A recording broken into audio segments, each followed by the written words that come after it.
students. Today we are going to discuss the disorders of protein metabolism, in which the first disorder is phenylketonuria. First of all, you should know the main definition or main problem कि what are inborn errors which occur due to metabolism of maybe carbohydrates, maybe proteins, or maybe lipids, anything. Inborn errors are genetic disorders in which body loses the ability to convert food into energy.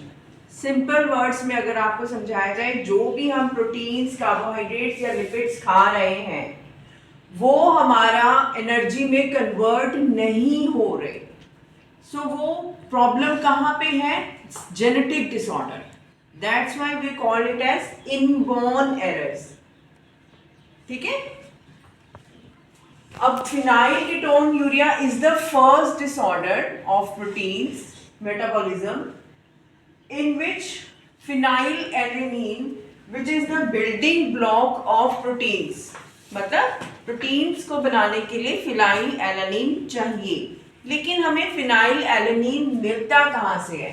हमें मिलता है diet में proteins खाने से, और tissue के protein से बनता है फिनाइलएलानिन. ठीक है.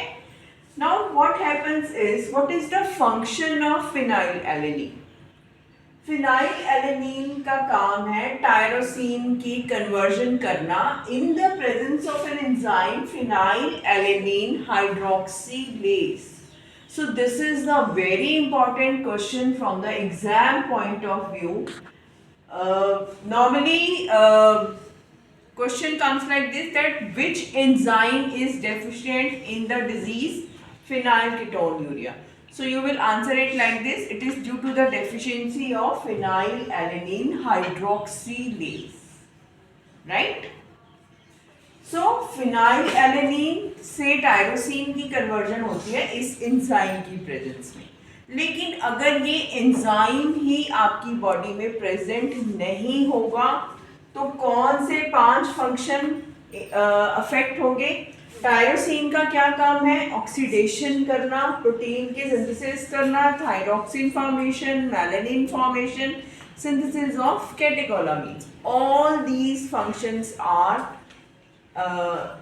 inhibited when there is no formation of tyrosine. Tyrosine क्यों नहीं बन रहा? क्योंकि ये ही एंजाइम डेफिशिएंट हो रहा है. ठीक है. ये एंजाइम बॉडी में नहीं होगा तो ये ना ये बनेगा ना ये कन्वर्जन होगा. उसके बाद फिनाइलएलानिन जो है वो 3 तरह के इंटरमीडिएट्स बनाता है: phenyl pyruvate, phenyl lactate and phenyl acetate. लेकिन ये तीनों इंटरमीडिएट्स जो हैं they inhibit the formation of serotonin. अब सीरोटोनिन का काम क्या है आपके बॉडी में? आपका मूड अच्छा बना के रखता है. आपको स्लीप, अच्छी नींद आने के लिए सीरोटोनिन चाहिए. कहीं पे पेन हो रही है, पेन रिलीव कैसे होती है? When serotonin is released. तो बहुत सारी चीज़ों में सीरोटोनिन का काम है, जो कि अगर ये तीनों इंटरमीडिएट्स बनेंगे तो ये इसको इनहिबिट कर देगा. ठीक है. सो यहाँ पे प्रॉब्लम आती है. तो जब सीरोटोनिन ही इनहिबिट हो जाएगा तो बेसिकली आपको प्रॉब्लम क्या आएगी? जो बच्चों में मेंटल रिटार्डेशन हो जाती है. ठीक है. और साथ साथ और ज़्यादा अगर प्रॉब्लम हो तो it may lead to seizures also. Seizures मतलब दौरे पड़ते हैं. ठीक है. So this all is the main theory behind the phenylketonuria. So what happens is this tyrosine जो है वो जब यहाँ पे ही नहीं बन रहा, ये एंजाइम डेफिशिएंट है, तो क्या चीज़ इकट्ठी हो रही है? फिनाइलएलानिन. तो phenylalanine starts coming in the urine.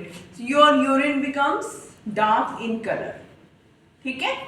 So this finally leads to these symptoms. So आपको basically it is a genetic disorder. So आपको मेटाबॉलिज्म प्रोटीन्स का और फिनाइल एलेनिन का ये सारा स्टडी करके you will know the deficiency and the mainly theory behind this phenyl ketone urea. So thank you all for listening carefully.